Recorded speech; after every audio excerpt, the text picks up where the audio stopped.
Bonjour à toutes, bienvenue. Nous sommes ce soir en masterclass. Alors la masterclass est un webinaire pour ceux qui n'ont pas, celles qui n'ont pas l'habitude. Donc je ne peux ni vous voir ni vous entendre, mais nous allons communiquer dans le chat. Je regarderai toutes vos remarques et vos questions dans le chat. En fin de masterclass, je prendrai le temps de regarder quelques questions et d'y répondre en direct. Et les questions auxquelles je n'aurai pas répondu, eh bien, j'y répondrai sur le groupe WhatsApp ou au cours de la réunion de mardi. Donc, bienvenue à toutes. Je suis accompagnée aujourd'hui par notre community manager Vicky, qui va avoir beaucoup de travail parce que dans cette masterclass, qui a pour thème 5 réflexes pour apaiser ses envies de manger et ses pulsions alimentaires, eh bien, on va être très interactif avec des sondages et des petites animations. Alors voilà, on est presque en septembre. C'est-à-dire que là, on arrive à la période de la rentrée. Alors la période de rentrée, peut-être que pour certains, certaines d'entre vous, eh bien ça va être changement d'herbage et de pâturage. On revient dans sa résidence principale. Pour d'autres, changement de rythme, reprise d'activité, qu'elle soit professionnelle, associative ou autre. Donc, de nouveaux rythmes à récupérer. Et peut-être succomber à l'appel des tentations, parce que quand on est quand dans des périodes comme ça où il y a beaucoup d'activités et des changements de rythme, plus un changement de saison, hein, cette fameuse dépression saisonnière auquel certaines d'entre nous sont peut-être sensibles, eh bien, c'est une période où il va falloir être vigilant sur la façon dont on se nourrit en dehors des repas. Quand je parle d'envie de manger émotionnelle, bien sûr, je ne parle pas des repas. Hein. Dans envie de manger émotionnelle, il y a l'émotion et puis il y a envie. Le repas, c'est différent. On a faim, c'est pas de l'émotion, c'est un besoin physiologique. Donc les envies de manger émotionnelles, c'est ces espèces de petites pulsions qu'on peut appeler du grignotage parfois. Mais n'oubliez pas qu'un grignotage tout au long de la journée, eh bien, ça pèse très, très lourd sur le nombre de calories qu'on a consommées dans la journée. Donc, il faut faire attention à ces petites envies qui n'ont l'air de rien. Donc, qu'elles soient petites, moyennes ou grosses, eh bien, on va apprendre à les apaiser dans cette masterclass. Donc, si vous êtes d'accord, eh bien, je vais vous proposer de porter un regard sur cet été au travers d'un sondage pour me dire, eh bien, comment ça s'est passé pour vous l'été? Est-ce que globalement, ça s'est bien passé? C'était l'éclat total, mais sur la balance, il y a eu un petit résultat positif, enfin positif en plus. C'était super. J'ai plutôt bien géré les excès, donc j'ai maintenu mon poids ou j'ai perdu du poids, ça peut arriver. Je frémis rien que d'y repenser. Je suis heureuse d'avoir embarqué avec Captain Sofro. Je me sens en confiance et je suis fière de moi, de la façon dont s'est passé cet été, quel que soit le résultat. Je m'affranchis un petit peu du résultat. Ah, je sais que je vois le chat. Je sais que certaines d'entre vous ont cartonné cet été, que d'avoir découvert les protéines et l'équilibre alimentaire et remanger, s'autoriser à remanger, ça a changé beaucoup de choses. Donc, bravo à celles qui ont réussi. Et puis, celles qui sont en phase d'apprentissage et de mise en place, eh ben, on est en automne, donc c'est le moment ou jamais. Alors, eh ben, on va regarder les résultats du sondage. Donc, si je vois bien, eh ben, voilà, il y en a bien qui en ont profité, un bon tiers. Un cinquième d'entre vous qui ont bien géré, mais qui ont apprécié leur été. Alors, 14% qui frémissent en pensant à la façon dont s'est passé l'été. C'est bien, c'est honnête. Alors, 86%, c'est chouette, qui sont heureuses d'avoir embarqué. Et puis, de la fierté pour presque la moitié d'entre vous. Donc, ça, c'est chouette. Donc, je trouve, première constatation, l'état d'esprit, il est plutôt positif. Et ça, c'est super important. Alors, maintenant, on va voir avec notre esprit Captain Sofro comment on va gérer cette période un peu tendue, un peu surchargée de la rentrée. Et puis, je vais vous partager 5 astuces qui ont bien fonctionné pour moi. Je vous rappelle que moi, j'ai perdu 42 kilos il y a 12 ans. Je ne les ai pas repris.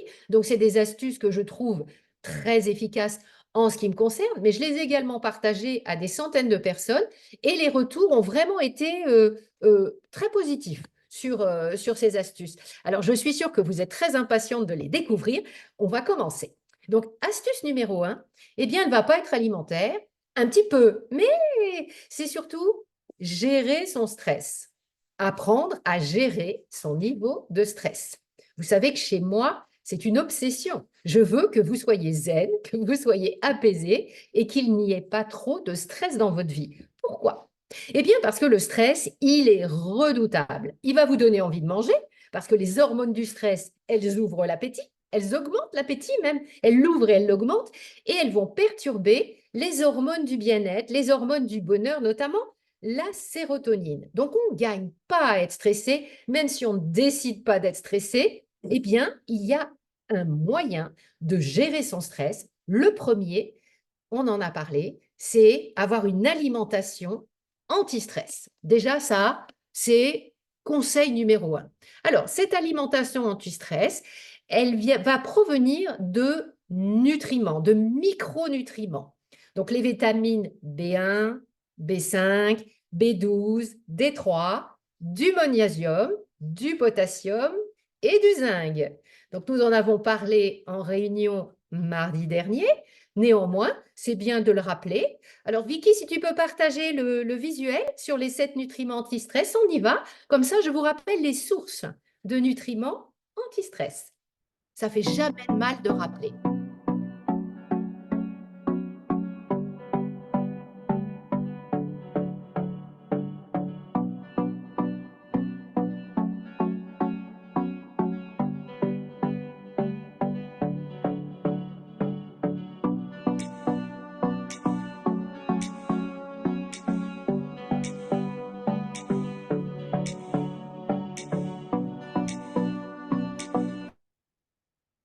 Voilà, donc nous avons nos meilleurs amis, les nutriments anti-stress.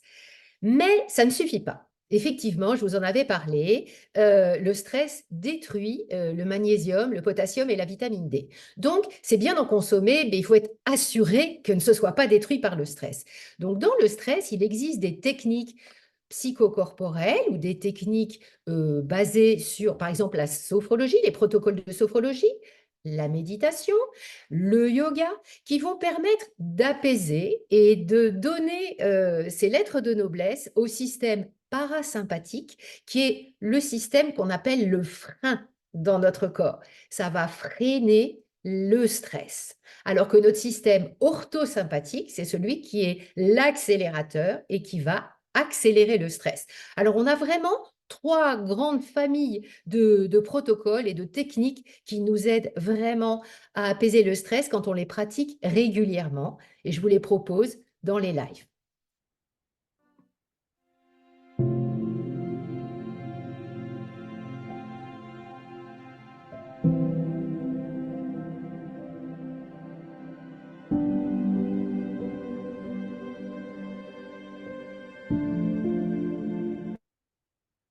Voilà, donc je sais que vous visitez régulièrement mes lives bien-être, que vous regardez les replays, donc continuez, parce que vous voyez, ce sont ces pratiques régulières qui permettent d'abaisser le stress. Quand le stress devient trop important, là, tournez-vous plutôt vers des protocoles de sophrologie qui vont agir en profondeur sur l'état émotionnel qui a créé le stress. Néanmoins, déjà au quotidien, pratiquez la méditation de pleine conscience, pratiquer le yoga nidra. Je sais que vous aimez beaucoup les séances de yoga nidra. Ça vous fera beaucoup de bien, mais vraiment beaucoup de bien. C'est la pratique qui apporte le bénéfice. Donc, pratiquez, pratiquez, pratiquez.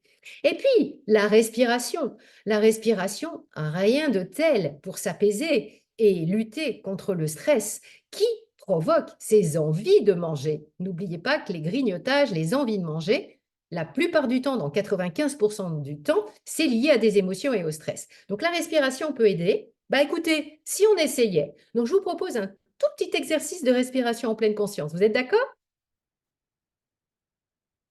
On y va.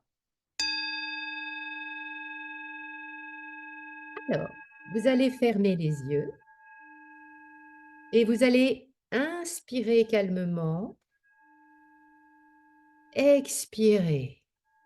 À nouveau, inspirer calmement et expirer en douceur. Et une troisième fois, j'inspire Et je chasse toutes mes tensions à l'expiration. Et je peux maintenant me dire, j'ai toutes les capacités pour décider si ce que je vais manger est bon pour moi. Je me fais confiance. J'ai toutes les capacités pour décider si ce que je vais manger pour moi est bon. Je me fais confiance. J'ai toutes les capacités pour décider si ce que je vais manger est bon pour moi. Je me fais confiance. Et à nouveau, j'inspire et j'expire. J'ai toutes les capacités pour décider si ce que je vais manger est bon pour moi. Je me fais confiance. J'ai toutes les capacités pour décider si ce que je vais manger est bon pour moi. Et je me fais confiance. J'ai toutes les capacités pour décider si ce que je vais manger est bon pour moi. Je me fais confiance. J'inspire et j'expire. J'inspire et j'expire. J'inspire et j'expire. Et quand je suis prête, je rouvre les yeux. Ça fait du bien, non?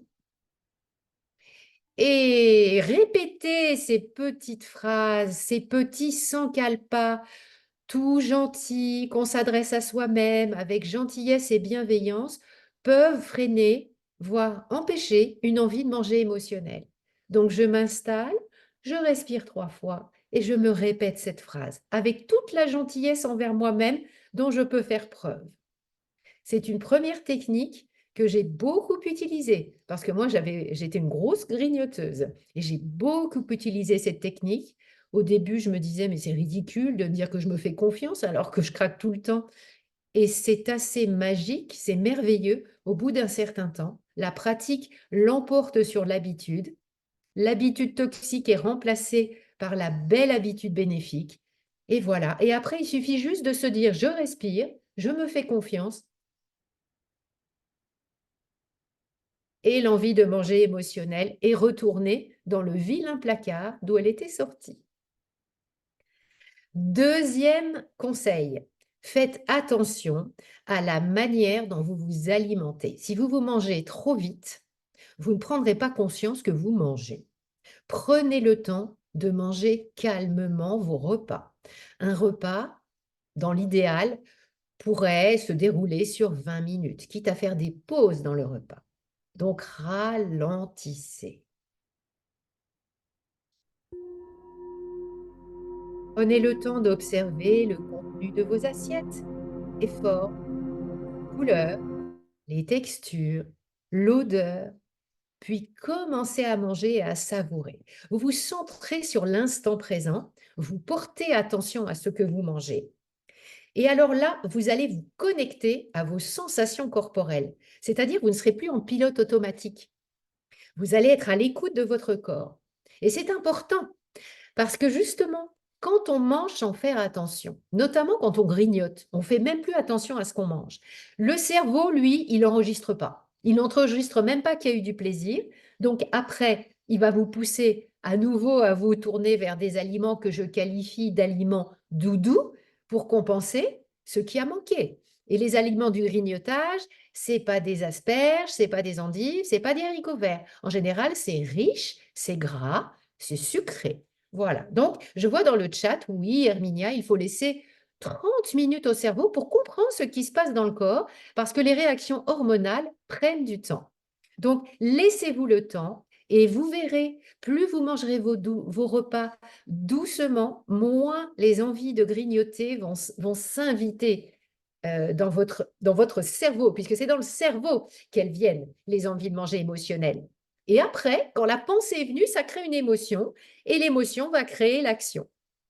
Donc, attention à cette chaîne de causalité qui débouche après sur un nombre de calories d'aliments que vous n'aviez pas décidé de consommer en pleine conscience. L'idée, c'est pas de ne pas manger un carré de chocolat. L'idée, c'est si je mange le carré de chocolat, je le déguste, je le savoure, il va vraiment me faire plaisir. Et s'il me fait vraiment plaisir, je n'irai pas en chercher un deuxième. Par contre, si je le mange tout rond, eh ben, je vais en manger un deuxième, et puis un troisième, et puis ça s'arrêtera plus. Voilà. Alors, encore un conseil dans l'assiette. Il est important pour ne pas avoir d'envie de manger émotionnelle tout au long de la journée. Là, on est vraiment là dans l'assiette, hein. On n'est plus au niveau de la gestion du stress, on revient dans l'assiette, on va faire des allers-retours puisque les 2 sont importants. Eh bien, je vais reparler des protéines. Posez-vous la question: est-ce que je mange suffisamment de protéines? Peut-être que si je ne mange pas assez de protéines, à ce moment-là, mes envies de sucré vont revenir et les envies de sucré appellent les envies de sucré. Donc protéines. Ensuite, quels féculents, quels glucides complexes est-ce que je mange? Ou est-ce que je mange plutôt des glucides rapides? Donc, je vais peut-être aller vers des aliments cuits al dente, qui vont être plus lents à digérer, hein, des féculents cuits al dente, ou bien des féculents, des céréales, des légumineuses.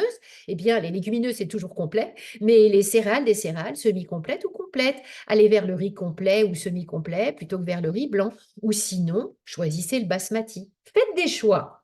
Après, les bonnes huiles. Là aussi, les lipides, rappelez-vous, sont rassasiants. Donc, si vous oubliez vos 2 cuillères à soupe d'huile, eh bien peut-être que vous aurez plus d'envie de manger.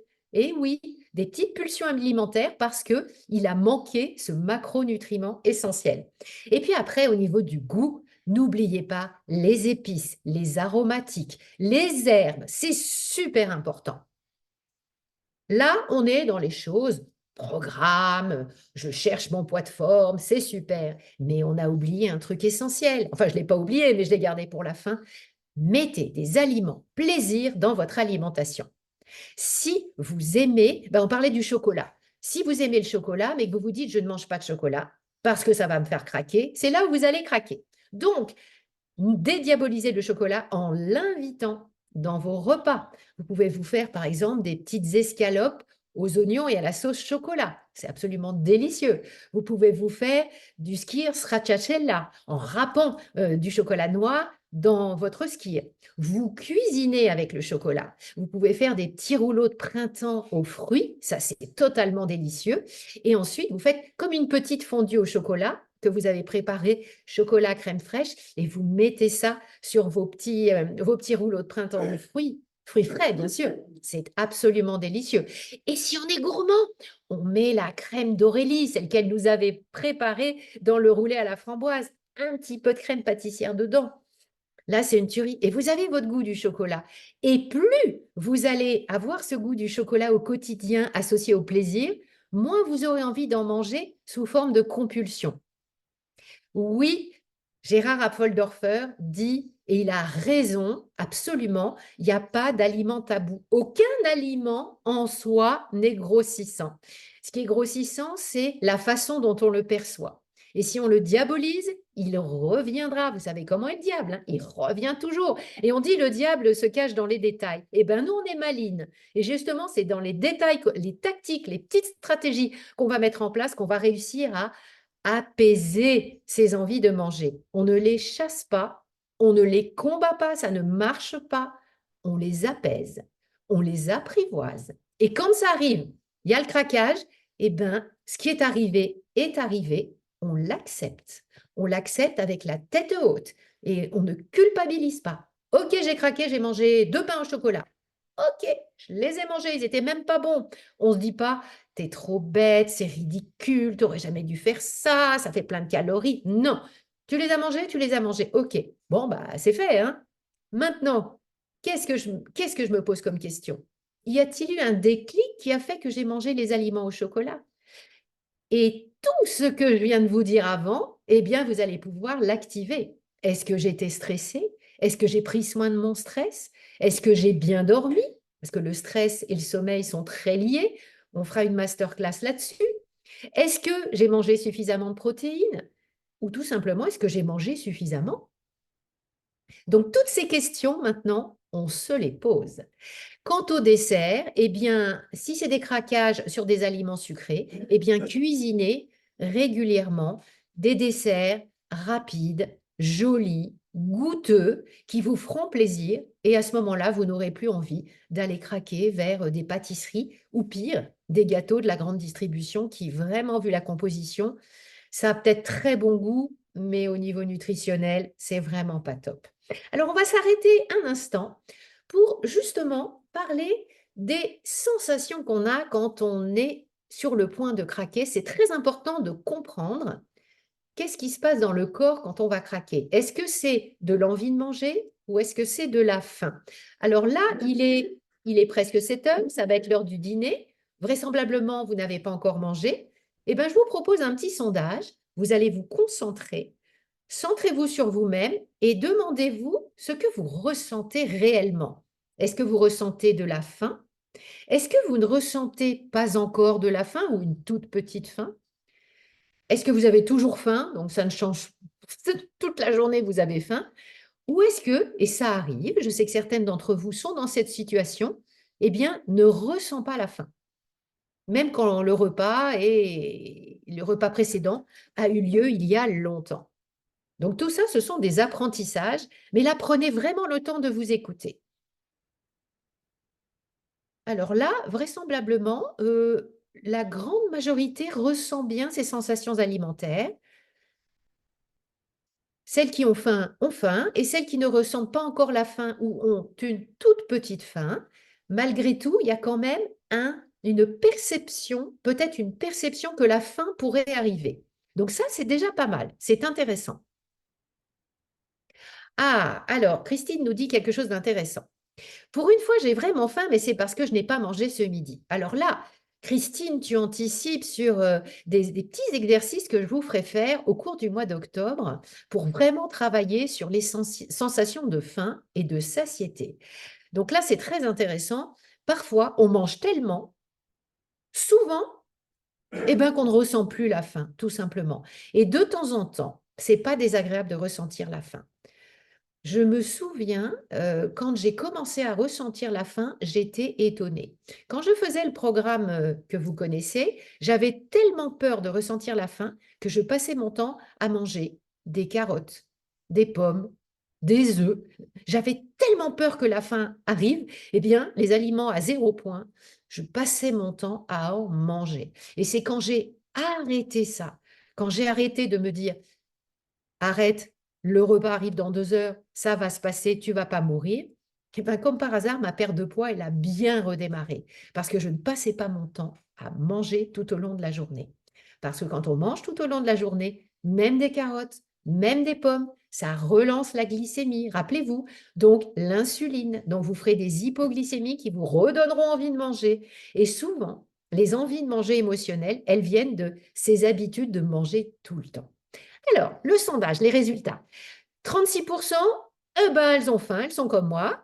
55% pas encore faim. Et puis 9%, oui, là, pas encore, presque jamais la sensation de faim. Donc ça, quelque chose qui se travaillera. Il y a toujours des raisons, hein, des raisons psychologiques pour lesquelles on ne ressent pas la faim ou parfois des raisons médicales, notamment après des Covid ou des Covid longs. Quand on perd ses perceptions, on peut ne pas ressentir la faim. Ça arrive aussi. OK. Troisième réflexe, on s'interdit les interdits. Je reviens dessus, ça c'est un réflexe vraiment à part entière.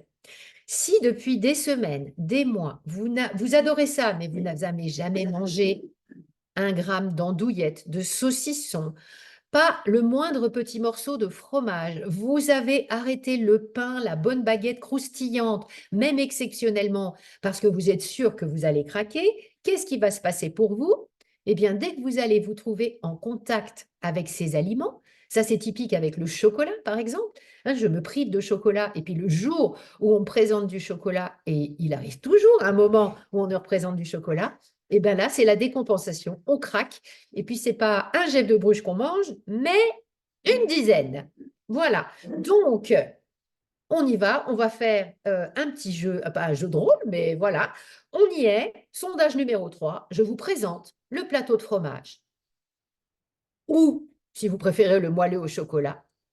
Vous êtes en fin de repas. Vous avez bien mangé. Vous n'avez plus très faim. Qu'est-ce que vous faites? Hein, vous avez mangé l'entrée, le plat. Et arrive le plateau de fromage, le moelleux, voilà. Mais je vous rappelle que vous n'avez plus très faim, hein, une petite faim, une toute petite faim.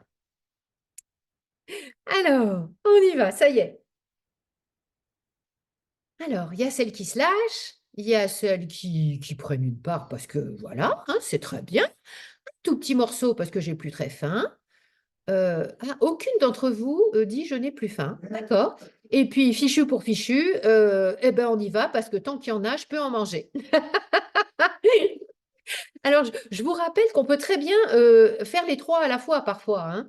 De temps en temps, on se lâche et puis après, on reprend une deuxième part. Ou bien on dit je n'ai plus faim, merci. Puis après, comme la maîtresse de maison revient, on dit ben, un tout petit morceau. Voilà. L'idée générale, c'est de voir comment vous réagissez. Donc, je trouve ça très bien. Je vois que la grande majorité d'entre vous prennent une part, ou si elles sentent que vraiment la faim, elle est toute petite, eh bien, elles prennent un tout petit morceau.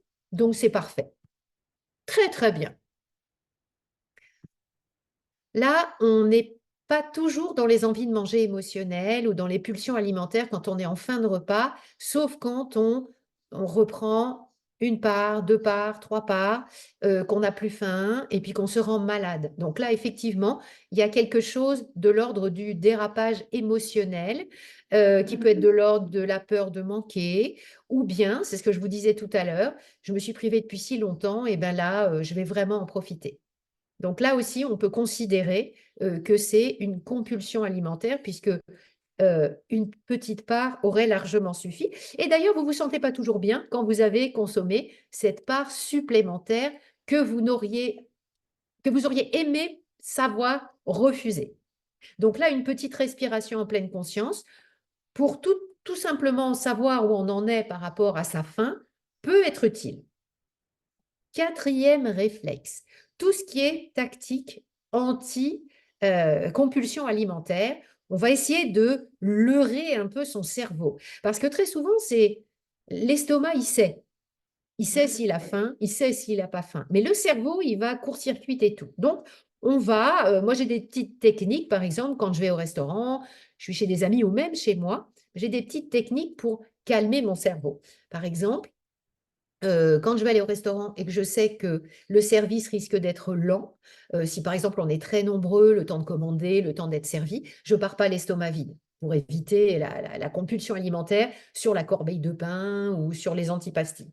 Quand je suis chez moi, j'utilise des assiettes qui ne sont pas gigantesques, des assiettes de 24 centimètres. La taille de l'assiette est importante. Les études prouvent que plus l'assiette est grande, plus on mange. On s'adapte à la taille de l'assiette. Donc, je ne vous dis pas de prendre une assiette à thé, hein, bien sûr.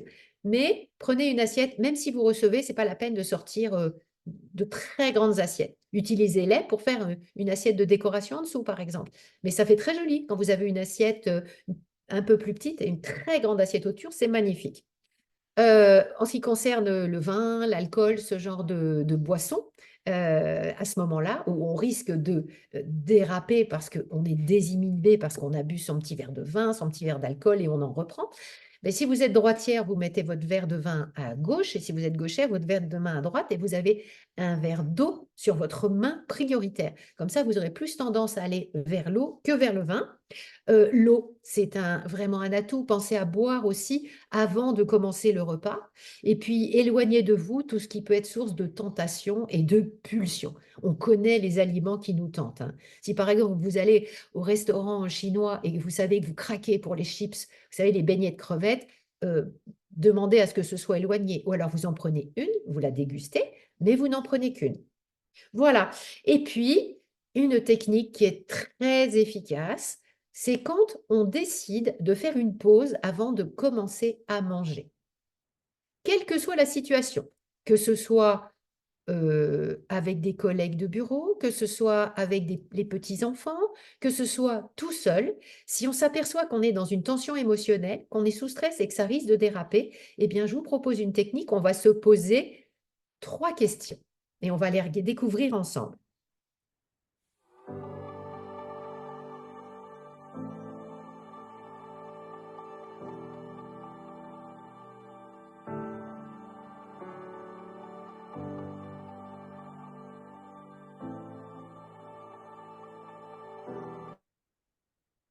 Alors, vous voyez, c'est tout simple. Vous revenez à votre corps et vous essayez de percevoir s'il y a une sensation alimentaire de faim, de satiété, ou bien s'il y a des tensions dans les tensions dans la nuque, au plexus solaire, dans l'estomac, dans le ventre. Est-ce que le ventre est tendu? Est-ce que j'ai le dos tendu? Ça, déjà, vous pouvez vous dire, oh oui, mon corps est stressé. OK. Après, où en sont mes émotions? Est-ce que je me sens bien, détendue, c'est convivial, tout va bien, c'est chouette? Ou est-ce que non, il y a vraiment, il y a quelque chose qui me travaille, là, je me sens contrariée, et en général, quand je suis contrariée, j'ai tendance à grignoter donc ah! D'accord et puis, il y a les émotions et il y a les pensées. Quelles pensées viennent? Est-ce que c'est, bon, bah, là, de toute façon, j'ai pas d'énergie, j'ai pas de volonté ou bon, bah, maintenant que j'ai vu comment était mon corps et mes émotions, bah, je pense que je vais essayer de m'apaiser, je vais respirer calmement et puis je vais voir comment ça se passe. Le fait d'avoir fait ce petit aller-retour vers votre intériorité, ça va déjà mettre une parenthèse avec la pulsion, la compulsion alimentaire. C'est tout simple, mais vraiment, ça va casser l'envie. Il y a un exemple qui est très drôle. C'est, vous voyez, un enfant, qui tombe, qui se met à pleurer, un petit enfant. Vous avez tous vu ça. Il se met à pleurer et puis, vous lui faites, «Oh, regarde comme il est joli le petit chien là qui passe!» Il va s'arrêter de pleurer. Mais c'est exactement la même chose. C'est la même chose. Vous avez un petit enfant intérieur qui dit: «Bah, je vais manger pour me consoler» et si vous lui dites: «Oh, regarde, regarde ce qui se passe là, regarde comme c'est chouette!» eh bien, ça va créer un espace qui va faire que la pulsion alimentaire va s'apaiser. Alors, je ne vous demande pas de me croire sur parole. Ce que je vous demande, c'est d'expérimenter tout ça. Je vous donne plein d'astuces ce soir. Maintenant, c'est à vous à trouver celle que vous avez envie de tester. Donc, vous allez choisir dans ces astuces laquelle vous semble le plus facile à faire. Est-ce que c'est en prenant soin du stress? Est-ce que c'est en respirant? Est-ce que c'est en faisant un pas de côté pour regarder son intériorité? Est-ce que ça va jouer au niveau de l'alimentation en regardant bien les nutriments qui vont m'aider aussi à gérer mon stress? Ou bien tout ça? Et puis après, vous avez des astuces comportementales. Si par exemple, vos envies de manger, elles sont plutôt le soir, je sais que certaines d'entre vous, le soir, elles ont des envies de manger en fin de, juste avant d'aller se coucher. Ben alors à ce moment-là, il faut trouver une tactique, une stratégie qui peut être, il y a plein d'ordres. Ça peut être par exemple de l'ordre géographique. Je ne rentrerai pas dans la cuisine, puisque si je ne rentre pas dans la cuisine, je ne mangerai pas, je vais aller me coucher directement. Ça peut être bah, je vais me laver les dents avec un dentifrice bien mentholé, j'aurais plus envie de manger. Ça peut être alimentaire. Eh bien, je vais garder, par exemple, mon dessert du dîner, je vais le garder pour cette heure où je sais qu'habituellement, j'ai des petites envies. Et puis, je vais essayer de me trouver une petite collation qui correspond à l'heure et qui me conviendra. Donc ça peut être, ça peut être intéressant, ça. D'accord. Alors, qu'est-ce que je vois dans le chat? Oui, alors on ne met pas en évidence tout à fait les aliments qui font craquer. Donc il y a, c'est comment dire? C'est situationnel. On organise bien ses placards, son plan de travail, on ne laisse pas dans sa table de chevet, des petites gourmandises, voilà. C'est-à-dire que, l'alimentation se passe au moment des repas, principalement, mais en dehors des repas, si c'est une collation, elle va être consommée en pleine conscience, mais pas: «Ah ben je vois ça, je vais le manger».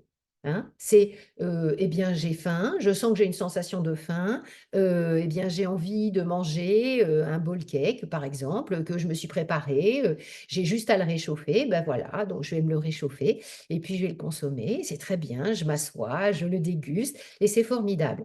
Mais c'est absolument pas, j'ai des amandes, c'est bien les amandes, c'est sain les amandes, mais si on en prend des pleines poignées, 2 heures après le repas, ben là, c'est une pulsion alimentaire. C'est plus de la faim, c'est se remplir.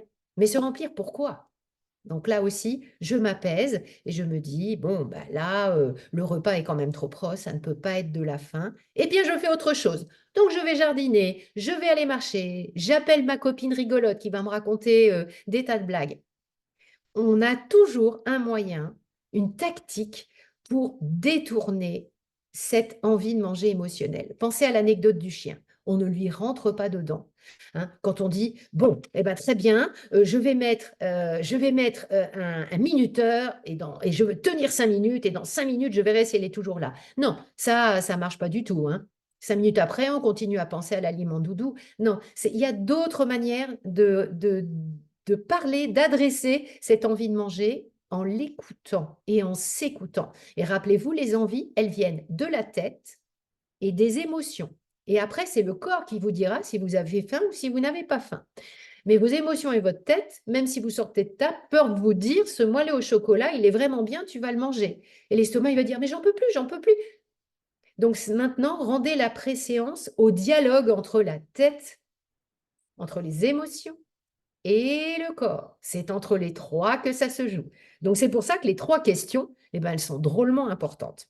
Donc, pas de trop grandes restrictions par rapport à vos besoins. Pas de trop grandes restrictions par rapport à vos envies, hein. On cherche une liberté dans un bel équilibre nutritionnel. Donc, c'est la philosophie de Captain Sofro, c'est-à-dire arriver à trouver son poids de forme avec la satisfaction d'une alimentation plaisir. Et c'est toute la subtilité de ce qu'on fait ensemble est là. C'est-à-dire, on n'est plus dans la restriction, on n'est plus dans laisser-aller total, c'est ce qu'on appelle la restriction cognitive, hein. Pendant 15 jours, je ne mange rien et puis pendant 15 jours, je craque. Ça, c'est épuisant.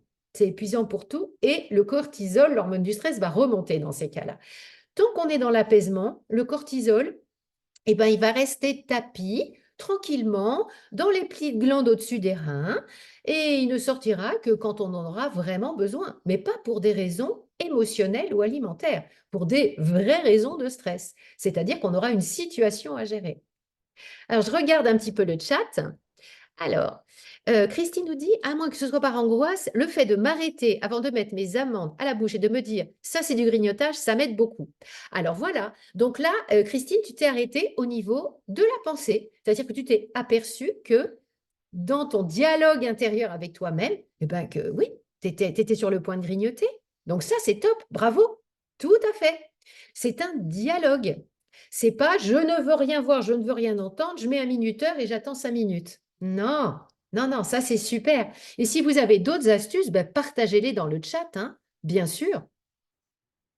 Alors ensuite, comment dire?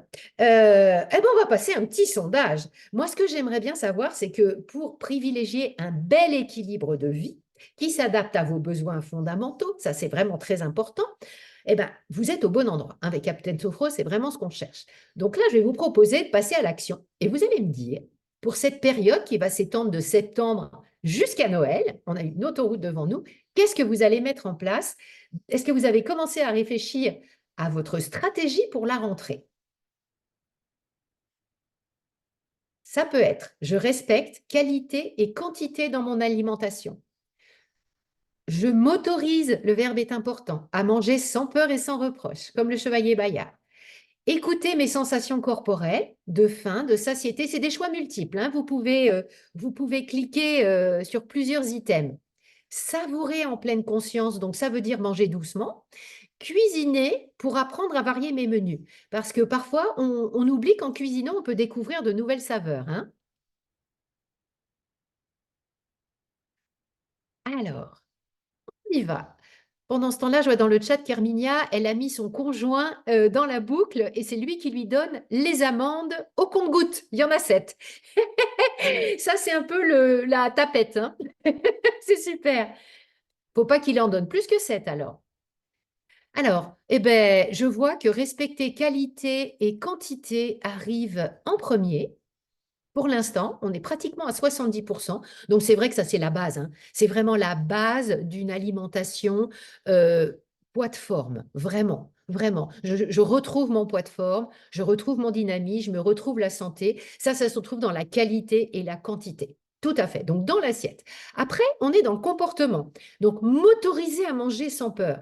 Et oui, parce que quand on n'est pas stressé par rapport à l'alimentation, rappelez-vous les méfaits du stress, ça se passe beaucoup mieux. C'est pour ça que parfois en vacances, on mange un peu plus, un peu plus riche, mais on ne grossit pas parce qu'on est beaucoup plus détendu. Écoutez mes sensations corporelles, donc ça, c'est un apprentissage, mais ça vaut vraiment le coup de jouer le jeu.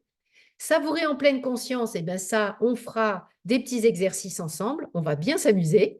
Et puis, cuisiner pour varier mes menus. Alors là, bah, vous avez les déesses du goût, hein, Chantal, Aurélie et moi-même, qui vont vous proposer des menus, des collations, des desserts extraordinaires pendant tous les live cuisine de l'automne. Donc là, on sera là pour vous accompagner. C'est super. Donc, vous avez bien noté votre axe de votre stratégie, hein, celle que vous avez choisie. Et puis, on reviendra dessus en réunion et on en reparlera.